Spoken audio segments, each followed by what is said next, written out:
بسم اللہ الرحمن الرحیم بسم اللہ الرحمن الرحیم الحمد للہ والصلاة علی اہلہا۔ عزیز طلبہ، السلام علیکم ورحمۃ اللہ وبرکاتہ۔ شرح الامہ اول کتاب الصلاۃ درس نمبر 55 میں مساجد کی تعمیر کے آداب اور مستحبات پر گفتگو ہوگی۔ مسجد کے لیے دیوار میں منارہ بنانا، منارے کی بلندی کے متعلق بھی بیان کیا جائے گا، اور مسجد میں داخل ہونے اور اس سے نکلنے کے آداب بھی ذکر کیے جائیں گے، جن میں تحیہ مسجد وغیرہ شامل ہے اور دعائیں پڑھنا شامل ہے۔ سب سے پہلے ہم عبارت کو دیکھتے ہیں۔ فرمایا والمنارۃ مع حائطها لا فی وسطها مع تقدمها على المسجدیۃ كذلك والا حرم ويمكن شمول كونها مع الحائط استحباب الا تعلو علیہ فإنها اذا فارقته بالعلو فقد خرجت عن المعیۃ وهو مکروہ۔ اور مسجد کی دیوار کے ساتھ منارہ بنانا یہ مستحبات مسجد میں شامل ہے۔ لا فی وسطها، یہ اس مسجد کے درمیان میں نہیں ہونا چاہیے۔ مع تقدمها علی المسجدیۃ کذالک، اگر یہ مسجد کے دیوار کے ساتھ پہلے سے موجود ہو تو اس کو باقی رکھنا مستحب ہے۔ وَإِلَّا حُرِّمَ، ورنہ یہ حرام ہوگا۔ وَيُمْكِنُ شُمُولُ كَوْنِهَا مَعَ الْحَائِطِ اسْتِحْبَابَ أَلَّا تَعْلُوَ عَلَيْهِ، اور ممکن ہے کہ اس کا دیوار کے ساتھ بنانے کا جو انہوں نے فتویٰ دیا ہے اور اس کو مستحب قرار دیا ہے، تو اس سے یہ بھی استحباب سمجھا جائے کہ یہ دیوار سے زیادہ بلند نہیں ہونا چاہیے۔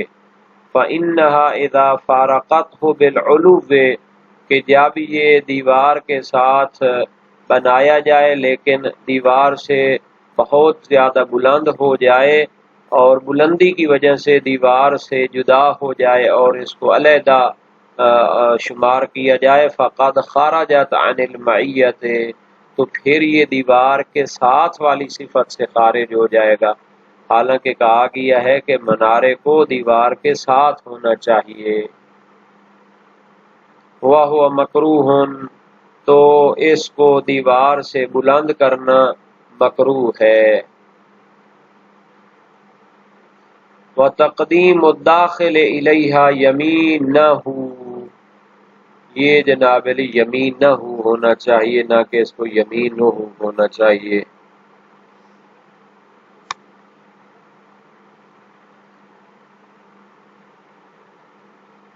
وَتَقْدِيمُ الدَّاخِلِ يَمِينَهُ، اور جو شخص مسجد میں داخل ہوتا ہے تو پہلے اپنا دایاں پاؤں اس کے اندر رکھے۔ وَالْخَارِجِ مِنْهَا يَسَارَهُ عَكْسَ الْخَلَائِ، اور جب مسجد سے نکلتا ہے تو اپنا بایاں پاؤں پہلے باہر رکھے اور اس کے بعد دایاں پاؤں رکھے۔ عکس الخلاء، یہ بیت الخلاء کے جناب علی طریقے کے برعکس ہے کہ جب اس میں داخل ہوتے تھے تو بایاں پاؤں پہلے رکھتے تھے اور جب اس سے نکلتے تھے تو دایاں پاؤں پہلے جو ہے نا جی باہر رکھتے تھے۔ تشریفاً للیمنی فیہما، ان دونوں میں یعنی مسجد میں پہلے رکھتے ہیں اور بیت الخلاء سے نکلتے ہوئے پہلے رکھتے ہیں، تو ان دونوں میں دایاں جو پاؤں ہے اس کو احترام اور اکرام دیتے ہوئے اس وجہ سے کہا گیا کہ دایاں پاؤں پہلے مسجد میں رکھے اور بیت الخلاء سے نکلتے ہوئے دایاں پاؤں پہلے باہر رکھے۔ وَتَعَاهُدُ نَعْلِهِ، اور جو شخص مسجد میں جاتا ہے تو پہلے جو ہے نا جی گزرا ہے کہ اگر عربی جوتا ہو تو اس کو بھی بے شک ساتھ لے جائے۔ تو یہاں پر فرماتے ہیں کہ اگر جوتا ساتھ لے جاتا ہے مسجد کے اندر تو اس کا خیال رکھنا چاہیے، اپنے جوتے کا خیال رکھنا چاہیے۔ وما یصحبہ من عصا وشبہ ہی ہونا چاہیے، ادھر شبہ ہی لکھا ہوا ہے، تو یعنی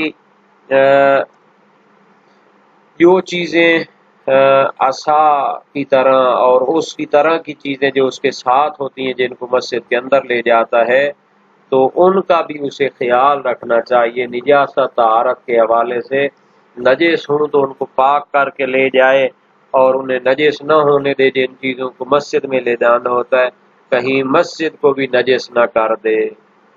تعاہد کا کیا معنی ہوتا ہے؟ وَهُوَ اسْتِعْلَامُ حَالِهِ عِنْدَ بَابِ الْمَسْجِدِ احتیاطًا لِلطَّهَارَةِ، یعنی جب مسجد کے دروازے کے قریب پہنچے تو اپنے جوتے اور اپنے عصا اور اس جیسی چیزیں جو اس کے ساتھ ہوتی ہیں ان کی حالت کو چیک کر لے، دیکھ لے، احتیاطاً للطہارۃ، تاکہ طہارت کے متعلق احتیاط ہو جائے، مسجد میں وہ چیزیں لے جائے جو پاک ہوں۔ وَالتَّعَهُدُ أَفْصَحُ مِنَ التَّعَاهُدِ، یہ لفظ تعاہد جو استعمال کیا ہے کہ اپنے جوتے کا خیال رکھے اور اس کی حالت کو جناب جانچ لے، تو اس کے لیے تو لفظ تعاہد زیادہ فصیح تھا تعاہد کی طرف، تعاہد کی نسبت، لأنه يكون بین اثنین، چونکہ تعاہد تو دو افراد کے درمیان ہوتا ہے، یعنی ایک دوسرے کا خیال رکھنا، حالانکہ اس نے اپنے جوتے کا خیال رکھنا ہے، چونکہ یہ جو ہے نا جی باشعور انسان ہے تو جوتا تو جناب جمادات میں سے ہے یا مثلا وہ کیا ہے غیر جاندار چیزوں میں سے، وہ اس کا کیسے خیال رکھے گا؟ تو جوتے نے تو اس کی نجاست طہارت کا خیال نہیں رکھنا۔ تو بہرحال اگر معنی کے لحاظ سے دیکھا جائے تو تعاہد اس میں زیادہ فصیح ہے، چونکہ تعاہد دو بندوں کے درمیان ہوتا ہے جو برابر کے ہوں اور ایک دوسرے کا خیال رکھ سکیں۔ والمصنف تابع الروایت، اچھا مصنف شہید اول بھی تو عربی فصاحت اور عربی جو ہے نا جی دقت رکھتے تھے، تو انہوں نے تعاہد کی بجائے تعاہد کا لفظ کیوں استعمال کیا ہے؟ تو شہید ثانی فرماتے ہیں مصنف نے روایت کی پیروی کی ہے، کیونکہ یہ لفظ روایت میں بھی استعمال ہوا ہے اور اس میں تعاہد کے عنوان سے استعمال ہوا ہے، باب مفاعلہ نہ باب تفاعل کے عنوان سے استعمال ہوا ہے۔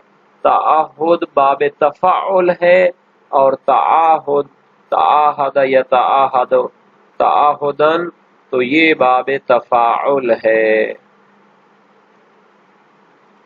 تو یہ جو منارہ کے بارے میں ہے اس کو دیکھ لیتے ہیں کہ روایات میں اس کے بارے میں کیا فرمایا۔ سکونی کی روایت امام صادق علیہ السلام سے، اور آپ نے اپنے والد گرامی اور اپنے آباء و اجداد کے واسطے سے نقل کیا ہے، ان علی علیہ السلام مر علی منارۃ طویلہ فامر بہدمها ثم قال لا ترفع المنارۃ الا مع سطح المسجد۔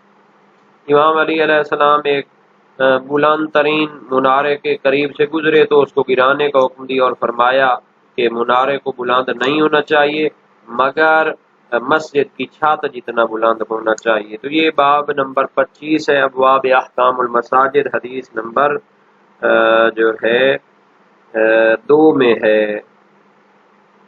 شہید ثانی کی ایک کتاب ہے روض الجنان فی شرح شرائع الاسلام، تو اس میں وہ فرماتے ہیں کہ یہ جو حدیث کا حوالہ دیا گیا ہے کہ اس کو مسجد کی چھت کے برابر ہونا چاہیے، اس سے تقویت ہوتی ہے جو ہم نے کہا ہے کہ منارے کو دیوار کے ساتھ ہونا چاہیے، یعنی اس کے برابر ہونا چاہیے، اس سے بلند نہیں ہونا چاہیے۔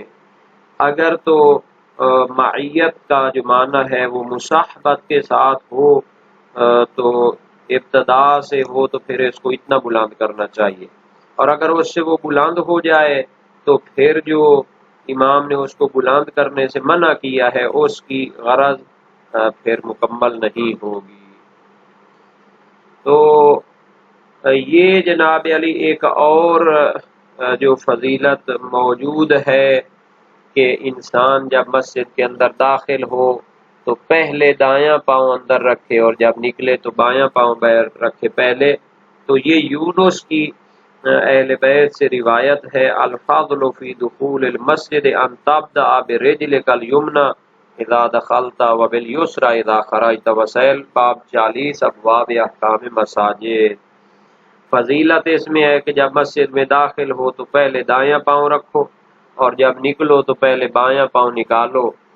اور عکس الخلا سے مراد یہ ہے کہ بیت الخلاء میں مسجد کے طریقے کے برعکس جانا ہے، پہلے بایاں پاؤں رکھنا ہے اور نکلتے ہوئے پہلے دایاں پاؤں باہر رکھنا ہے۔ اس کے اوپر غنیت النزوع میں سید ابن زہرہ نے جناب علی اجماع کا دعویٰ کیا ہے اور یہی اس کی عمدہ دلیل بھی ہے۔ اور شہید ثانی نے تو یہاں پر یہ بھی یعنی کہ ایک عقلی تحلیل اور تجزیہ پیش کیا ہے کہ دایاں پاؤں کو دونوں جگہوں پر تشریف اور اکرام و احترام دیا گیا۔ بہرحال مسجد میں جانے سے پہلے مسجد کے دروازے پر اپنے جوتے اور اپنے عصا اور اپنے ساتھ والی چیزوں کا تعہد کرنا چاہیے، یعنی ان کی حالت کو جانچ پڑتال کرنی چاہیے تاکہ ان کی احتیاط ہو جائے، طہارت کے حوالے سے احتیاط ہو جائے۔ تو اس کے بارے میں جناب علی روایات موجود ہیں۔ عبداللہ بن میمون قداح کی روایت امام صادق علیہ السلام سے، آپ نے اپنے والد گرامی سے روایت کی ہے، نبی اکرم نے فرمایا تعاہدوا نعالکم عند ابواب مساجدکم، کہ اپنی مسجدوں کے باب اور دروازے کے پاس اپنی جوتے کا خیال کر لیا کرو، اس کی نجاست طہارت کو چیک کر لیا کرو۔ یہ باب نمبر 24 ہے ابواب احکام مساجد میں سے۔ مرسلہ تبرسی ہے نبی اکرم صلی اللہ علیہ وسلم سے، یہ جو قرآن میں آیت موجود ہے خذوا زینتکم عند کل مسجد، کہ مسجد کے پاس اپنی زینت کا خیال کیا کرو اور زینت کر لیا کرو۔ فرمایا تعاہدوا نعالکم عند ابواب المسجد، اس کا ایک معنی یہ بھی ہے کہ مسجد کے دروازے کے پاس آپ نے جوتے کو جانچ پڑتال کر لیا کرو۔ تو جو چیزیں اس کے ساتھ ہوں، وما یصحبہ من عصا وشبہہ، جیسے کہ عصا اس کا ساتھ ہوتا ہے اور دوسری چیزیں ہو سکتی ہیں، تو ان کا بھی جو ہے نا جی خیال کرنا چاہیے، کیونکہ ایک ہی معیار ہے، کہیں مسجد نجس نہ ہو جائے ان چیزوں کی وجہ سے۔ اور صحاح جوہری میں ہے کہ تعہد زیادہ فصیح ہے۔ والتعہد افصح من التعاہد لأنه يكون بین اثنین والمصنف تابع الروایت، یہ تو پہلے گزر چکا ہے۔ اب ایک اور جو ہے نا مستحب یہاں پر بیان کرنا چاہتے ہیں، والدعاء فیہما اے الدخول والخروج بالمنقول وغیرہ، جب انسان مسجد میں داخل ہوتا ہے اور جب اس سے خارج ہوتا ہے تو اس کے وقت دعا پڑھے، بالمنقول جو ائمہ معصومین سے نقل ہوئی ہیں، وغیرہ ہی اس کے علاوہ بھی دعائیں کر سکتا ہے۔ تو یہ جو مستحب ہے اس کے بارے میں بھی روایات موجود ہیں۔